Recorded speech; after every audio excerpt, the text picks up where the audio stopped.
ഒരു phone 242 bank അക്കൗണ്ടുകൾ ED ഇരുട്ടിൽ തപ്പുമെന്നാണോ കരുതുന്നത്?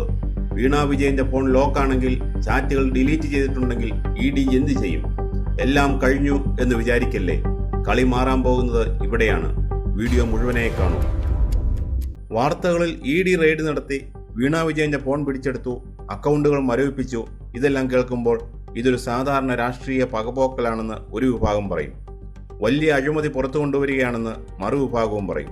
എന്നാൽ രാഷ്ട്രീയത്തിൻ്റെ ബഹളങ്ങൾക്കിടയിൽ നമ്മൾ കാണാതെ പോകുന്ന, അല്ലെങ്കിൽ മുഖ്യധാരാ മാധ്യമങ്ങൾ ചർച്ച ചെയ്യാത്ത ഒരു വലിയ ഘടകമുണ്ട്. അതാണ് ഡിജിറ്റൽ ഫോറൻസിക്സ്. നിങ്ങൾ ആലോചിച്ചിട്ടുണ്ടോ? ഒരു വ്യക്തി തൻ്റെ ഫോണിലെ ചാറ്റുകൾ മുഴുവൻ ഡിലീറ്റ് ചെയ്താൽ, ഫോൺ തല്ലിപ്പൊട്ടിച്ചാൽ, അല്ലെങ്കിൽ പാസ്വേഡും കൊടുത്തില്ലെങ്കിൽ അന്വേഷണ ഏജൻസികൾ എന്തു ചെയ്യും? പണ്ടത്തെ പോലെ മൂന്നാം മുറയോ ഭീഷണിയോ ഒന്നുമല്ല ഇന്നത്തെ ആയുധം. EDയുടെ കമ്പ്യൂട്ടർ സ്ക്രീനുകളിൽ തെളിയുന്ന ചില കോഡുകളാണ് ഇന്ന് പലരുടെയും ഭാവി നിർണ്ണയിക്കുന്നത്. ഈ കേസിലെ ഡിജിറ്റൽ യുദ്ധം എങ്ങോട്ടാണ് നീങ്ങുന്നതെന്ന് നമുക്ക് കൃത്യമായി പരിശോധിക്കാം. ആദ്യം എന്താണ് ഈ കേസെന്ന് ലളിതമായി മനസ്സിലാക്കാം. മുഖ്യമന്ത്രിയുടെ മകൾ വീണ വിജയന്റെ ഉടമസ്ഥതയിലുള്ള എക്സാലോജിക് സൊല്യൂഷൻസ് എന്ന കമ്പനിക്ക് കരിമണൽ കമ്പനിയായ CMRL നൽകാത്ത സേവനങ്ങൾക്ക് പണം നൽകി എന്നതാണ് ആരോപണം. നൽകിയ തുക ഏകദേശം 1.72 കോടി രൂപ. ആദായ നികുതി വകുപ്പിന്റെ സെറ്റിൽമെന്റ് ബോർഡാണ് ഈ പണമിടപാട് ആദ്യം കണ്ടെത്തുന്നത്. തുടർന്ന് കേന്ദ്ര കോർപ്പറേറ്റ് മന്ത്രാലയത്തിന് കീഴിലുള്ള SFIO അന്വേഷണം തുടങ്ങി. തൊട്ടു പിന്നാലെ പണമിടപാട് കള്ളപ്പണം വെളുപ്പിക്കൽ നടന്നിട്ടുണ്ടോ എന്ന് നോക്കാൻ എൻഫോഴ്സ്മെന്റ് ഡയറക്ടറേറ്റ് അഥവാ ED രംഗത്തിറങ്ങി. ED കേസ് ഏറ്റെടുത്തതോടെയാണ് ഡിജിറ്റൽ തെളിവുകൾ ശേഖരിക്കാനുള്ള നീക്കം ഊർജിതമായത്. കാരണം ഡിജിറ്റൽ പണമിടപാടുകളുടെ കാലത്ത് ബാങ്ക് രേഖകളും ഇമെയിലുകളും തന്നെയാണ് ഏറ്റവും വലിയ തെളിവുകൾ.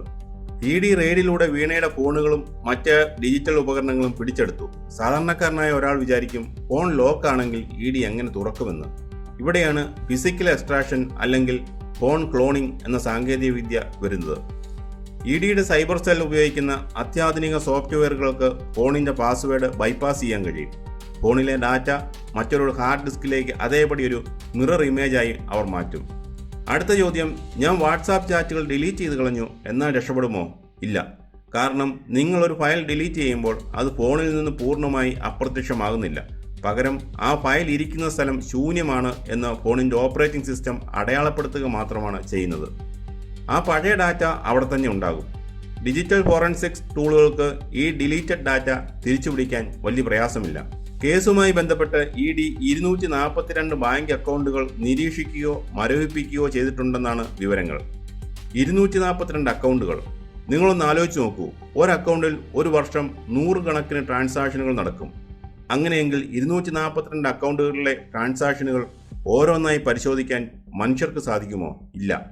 ഇവിടെയാണ് ED ഡാറ്റ മൈനിങ് സോഫ്റ്റ്വെയറുകൾ ഉപയോഗിക്കുന്നത്. പണം എവിടെ നിന്ന് ഏതെല്ലാം അക്കൗണ്ടുകൾ വഴി അവസാനം ആരുടെ കൈകളിൽ എത്തിയെന്ന് ഈ സോഫ്റ്റ്വെയറുകൾ സെക്കൻഡുകൾക്കുള്ളിൽ കണ്ടെത്തും. ഇതിനെ ഫിനാൻഷ്യൽ ട്രെയിൽ എന്ന് വിളിക്കുന്നു.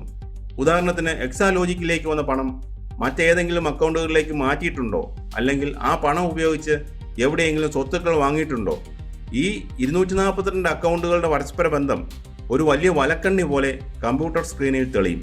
ലെയറിംഗ് എന്ന് പറയുന്ന കള്ളപ്പണം ഒളിപ്പിക്കാൻ ഉപയോഗിക്കുന്ന തന്ത്രങ്ങളെ തകർക്കാൻ ഈ ഡാറ്റ മൈനിങ്ങിന് കഴിയും.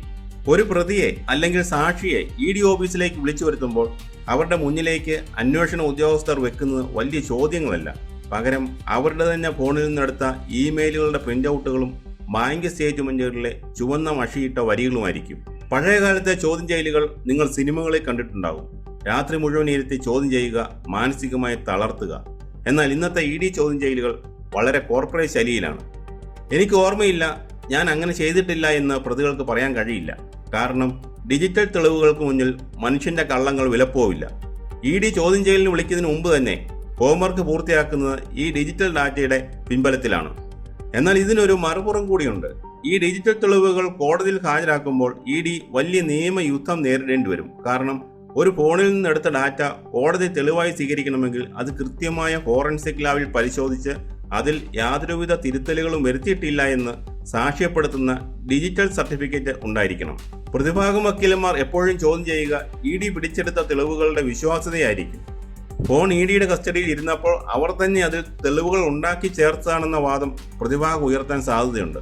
അതുകൊണ്ട് തന്നെ പിടിച്ചെടുക്കൽ പ്രക്രിയ 100% നിയമപരമായിരിക്കാൻ ED കെയർഫുൾ ആയേ മതിയാകൂ. വീണ വിജയനെതിരെയുള്ള ഈ കേസ് വെറുമൊരു രാഷ്ട്രീയ നാടകമായി കണ്ട് തള്ളിക്കളയാൻ പറ്റില്ല. ഇതിന് പിന്നിൽ വലിയൊരു ടെക്നിക്കൽ പ്ലേ നടക്കുന്നുണ്ട്. രാഷ്ട്രീയക്കാർ ചാനലുകളിൽ വന്നിരുന്ന് എന്തു വാദിച്ചാലും കോടതിയിൽ തീരുമാനമാകുക EDയുടെ കയ്യിലുള്ള ഈ ഡിജിറ്റൽ തെളിവുകളുടെ ബലത്തിലാണ്. സാങ്കേതികവിദ്യ വളരുമ്പോൾ കുറ്റകൃത്യങ്ങൾ ഒളിപ്പിക്കാൻ എളുപ്പമാണെന്ന് വിചാരിക്കുന്നവർക്കുള്ള മുന്നറിയിപ്പാണ് ഈ കേസ്.